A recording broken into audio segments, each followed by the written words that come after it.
Assalamualaikum viewers, welcome back to my channel. আশা করি আপনারা সবাই ভালো আছেন। আজকে আমি আপনাদের সামনে নিয়ে হাজির হলাম কিভাবে খুব সহজে মিক্স মশলায় হালিম রান্না করা যায়। তাহলে চলুন দেখে আসি। এখানে আমি 300 গ্রামের মতো হাড় সহ মুরগির মাংস নিয়ে নিয়েছি। আপনারা চাইলে গরুর মাংস ব্যবহার করতে পারেন। নিয়ে নিয়েছি 1 কাপের মতো পেঁয়াজ কুচি, আর নিয়ে নিয়েছি প্যাকেটে থাকা যে মশলা, সেটা আমি পুরোটা এখানে ঢেলে নিয়ে নিয়েছি। আর নিয়ে নিয়েছি চাল ডালের যে মিক্সিংটা, আমি সম্পূর্ণ প্যাকেট থেকে ঢেলে এখানে নিয়ে নিয়েছি। এবার আমি চাল ডালের যে মিক্সিংটা আছে সেটাকে আমি 2 কাপের মতো গরম পানি দিয়ে 10 মিনিটের মতো ভিজিয়ে রাখবো। ভালোভাবে নেড়ে চেড়ে মিক্স করে নিতে হবে যাতে নিচে দলা না পেকে যায়। এভাবে আমি ভিজিয়ে রাখবো কিছুক্ষণ।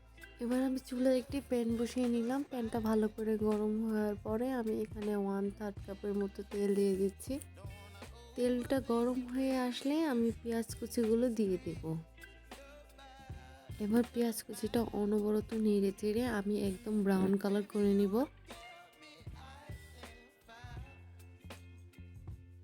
পেঁয়াজটা একদম লাল হয়ে আসলে আমি মুরগির মাংসগুলো দিয়ে দেব। মাংসগুলো দেওয়ার পর পেঁয়াজের সাথে মাংসগুলো ভালো করে কষিয়ে নিতে হবে। মাংসগুলো সামান্য কষানো হয়ে গেলে আমি এখানে 1 টেবিল চামচের মতো লবণ দিয়ে দিচ্ছি। মাংসগুলো নেড়ে চেড়ে আর একটু কষিয়ে নিতে হবে। এবার আমি দিয়ে দেব 3টার মতো কাঁচামরিচ। কাঁচামরিচটা দেওয়ার পরে আমি এখানে মিক্স মশলা যেটা আমি নিয়েছিলাম সেটা হাফটুকু আমি এখানে ইউজ করব, আর বাকিটা শেষে ব্যবহার করব। এবার মশলা দেওয়ার পরে মাংসগুলো একদম ভালো করে কষিয়ে নিতে হবে।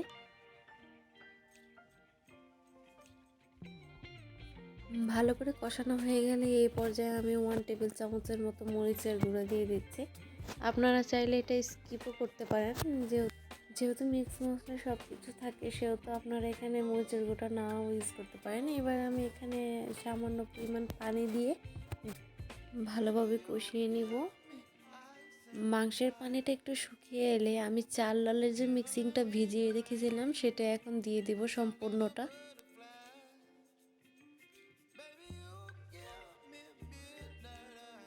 এবার আমি ভালো করে চাল ডালগুলো মিক্স করে নিব, কিছুক্ষণ কষিয়ে নিব আমি এটা।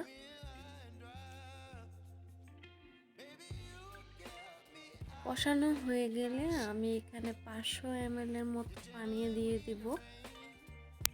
এবার একটু নেড়ে চেড়ে এটাকে আমি প্রায় 20 মিনিটের জন্য আমি ঢেকে রেখে দেব।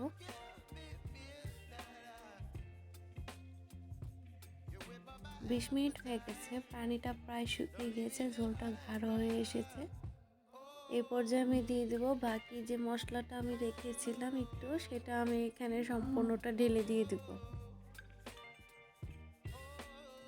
এবার এটাকে আমি আর একটু ঢেকে রেখে দেব। 5 মিনিটের মতো ঢেকে আমি এটাকে উঠিয়ে নেব। ঝোলটা একদম গাঢ় হয়ে এসেছে, হালিমটা প্রায় আমার হয়ে গেছে। এবার আমি চুলার আঁচটা অফ করে দিব।